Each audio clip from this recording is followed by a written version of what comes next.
Welcome to the KinderPage podcast from Toronto. Today is Monday, May 12th, 2025, and we're discussing engaging sensory play ideas for daycare activities.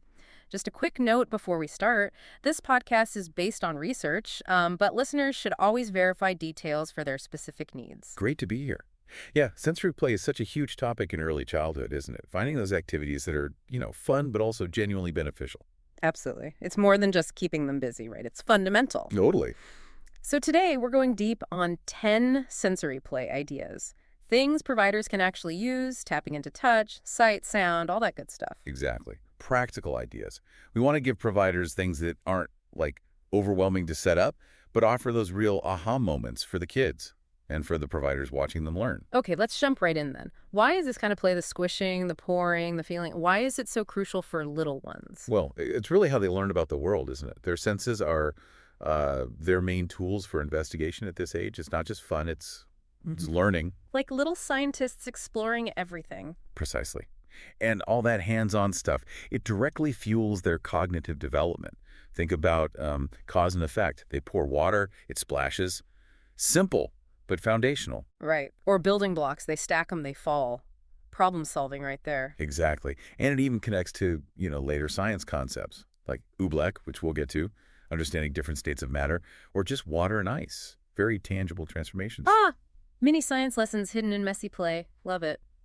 Okay, what about language? Does all this touching and feeling help with words? Oh, massively. Sensory play is it's a goldmine for vocabulary. Instead of just saying wet, they feel sticky, smooth, rough, slimy. It gives them and us the words to describe their world. So you can introduce words like gritty when they're playing with sand or squishy with Play-Doh? You got it. It makes Yeah. language concrete for them. Yeah. And physically. All that scooping and squeezing. Good for their little hands, I bet. Definitely. Developing those fine motor skills, the small muscles they need for, eventually writing, drawing, doing up zippers, all that important stuff. It's all connected then. Brain, words, muscles. And usually they're doing this near other kids in daycare, right? Yeah, and that's huge too. Group sensory bins, for example. They have to learn about sharing the scoops, taking turns, maybe negotiating a bit. Low-stakes social practice. Exactly. And even just exposure to different sensations helps their brains learn how to sort of process all the sensory input they get every day. Helps them regulate. Wow.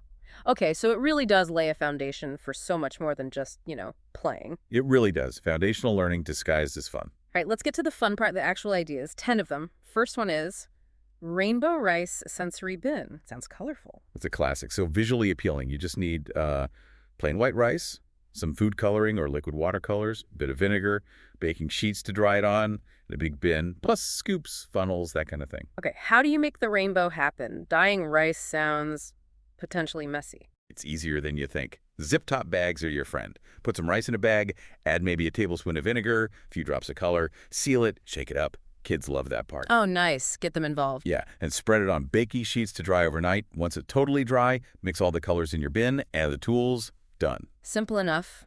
And the benefits. Beyond looking pretty, obviously. Well, color recognition for sure, and all that scooping, pouring, transferring. Brilliant for fine motor skills. Plus, just the feel of the rice, that tactile input. I can almost hear it now. Okay, cool. What's number 2? Number 2 is a bit calmer. Ocean-themed sensory bottles, more visual. Ooh, like little portable aquariums. What goes in? Clear plastic bottles, got a secure lid, safety first. Then some blue water. Baby oil creates a cool wave effect because it doesn't mix. Glitter, obvious. Obviously. And little plastic sea creatures. And yeah, hot glue for the lids. Adults only for that part. Right. So layer it up. Water, glitter, creatures, oil. Pretty much. Fill maybe halfway with the blue water, add the sparkly bits in the fish, then top with baby oil, seal it tight. The way the oil and water move is really mesmerizing. Calming, you said. Yeah, great for quiet time, transitions. Helps kids just focus and breathe for a minute. And for older kids, you can hide specific things inside. Make it an I Spy game. Boosts observation. Nice. Adaptable. Okay, what's number 3? Sounds like it might get messy again. It might. Number 3 is magical oobleck exploration. Oobleck. Yes. The weird solid liquid stuff. What's the magic recipe? Super simple. Cornstarch and water. That's basically it. Maybe some food coloring if you want. And a big tray or bin is definitely recommended. Maybe some little plastic toys to hide in it. Okay, how do we mix this miracle goo? It's roughly 2 parts cornstarch to 1 part water. Mix it in the tray. It'll feel weird solid if you poke it fast, melts if you go slow. Add color if you like, then let them dig in. What's the big deal for kids with oobleck? Why do they love it? It's just mind-bending for them. That whole solid then liquid thing is fascinating. It's a really hands-on introduction to like basic science concepts, non-Newtonian fluids. Plus the texture is just uniquely weird and fun. A science experiment they can literally get their hands into. Got it. Okay, moving on from goo. What's next? Something smells good. You guessed it. Number 4 is a scented Play-Doh station. Ah, classic Play-Doh, but with a smelly twist. What do we need? Your favorite homemade Play-Doh recipe. Flour, salt, cream of tartar, then some natural scents, vanilla extract, lemon, peppermint oil, food coloring to match, and all the usual tools, rollers, cutters, textured things. And making it is just adding the scent. Yep. Make your dough, divide it up, knead in a few drops of scent and the matching color into each lump. Set it all out with the tool. So there's squishing, smelling, seeing, multi-sensory. Totally. Engages touch, smell, sight. Great for fine motor, as always with Play-Doh. And you can theme it, like pumpkin spice scents in the fall, peppermint at Christmas. Oh, that's a really nice touch, tying it to the seasons. Okay, number 5 sounds intriguing. Textured sensory path. What's that? It's about feeling with your feet. You create a path using different textures. Walking on. What? What materials? Things like bubble wrap. Gotta love that pop. Carpet scraps, different kinds. Corrugated cardboard for ridges. Soft foam squares. You need strong tape, like duct tape, and maybe some cardboard pieces to stick everything onto. How do you build it? Just tape the textures down. Pretty much. Cut your materials into squares or rectangles, tape them securely onto cardboard backing, then lay them out in a line or a circle. Kids take off their shoes and socks and walk along it. I bet that tickles. What's the learning here? Vocabulary is big, bumpy, soft, scratchy, smooth. Helps them tell textures apart using their feet, which is different, good for balance too, and really great for kids who, seek out that kind of tactile input. That's really clever, using feet. Okay, number 6. Number 6 involves those little slippery things. Water bead wonderland. Water beads. They feel so cool. What's the setup? You need the water beads themselves, obviously. A big clear tub. And then tools like colanders, measuring cups, funnels, things for scooping and pouring, maybe small containers for sorting by color. Prep is just adding water and waiting, right? Yep. Follow the package directions. They need a few hours to hydrate fully. Then just dump them in the tub with the tools. And the appeal is that weird, cool, slippery texture. Exactly. It's a really unique tactile experience. They look neat too, kind of translucent. And trying to scoop them is great fine motor practice. Yeah. Safety. These need watching, don't they? Absolutely critical. Water beads are a serious choking hazard if swallowed, especially before they're fully hydrated because they expand. So constant, close supervision is non-negotiable. Never leave kids unattended with these. Got it. Safety paramount.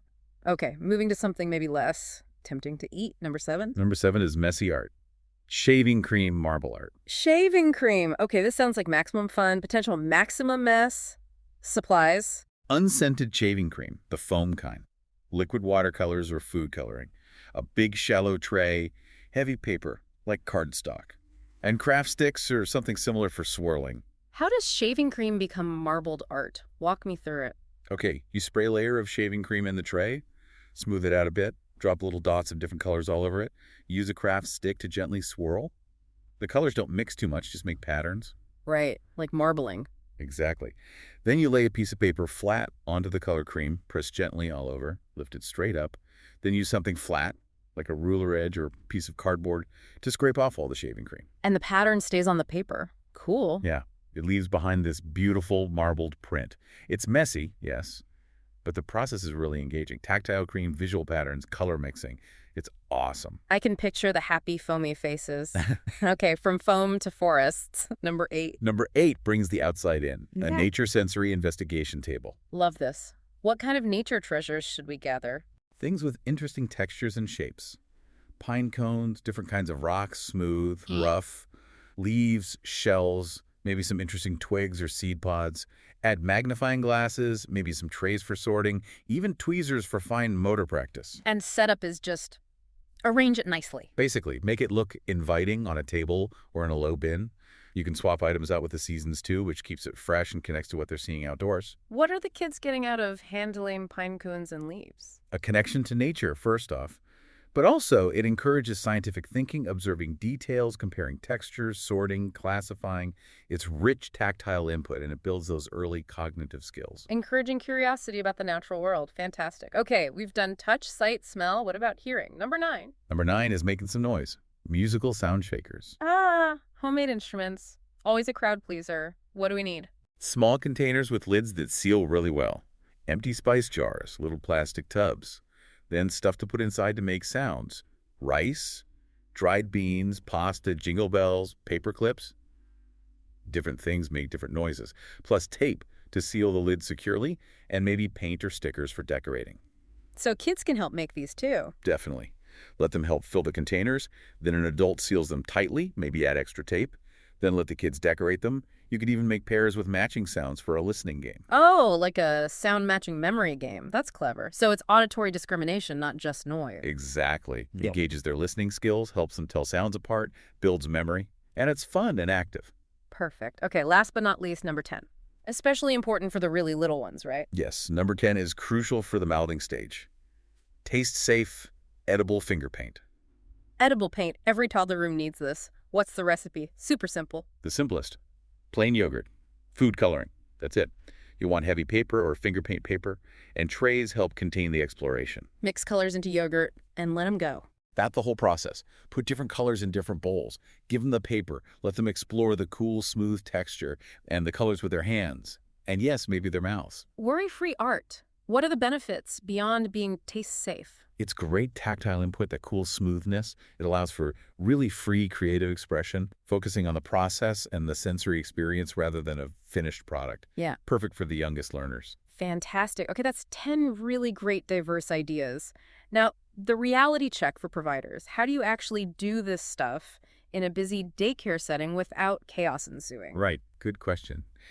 Designated spaces really help. A sensory table or a specific corner with a mat can contain the mess. Using wipeable surfaces, plastic sheeting under bins, Yeah, that makes cleanup less daunting. planning is key then. And scheduling. Doing sensory play when you have enough staff for good supervision. Also, plastic tablecloths and large, shallow bins are your best friends. Containment. What about keeping it fresh? Do you just leave the rainbow rice out forever? No. Rotation is crucial. Change the activity, change the theme, maybe seasonal stuff like we mentioned with Play-Doh. Swap out the tools you provide with the rice or water beads. Keep it interesting. Offer new challenges. Makes sense. Variety keeps them engaged. Yeah. You mentioned an effective sensory station. What makes one work well? Okay, yeah. Easy to clean surfaces are number 1. Think plastic bins, vinyl tablecloths. Make sure the table or bin height works for the kids.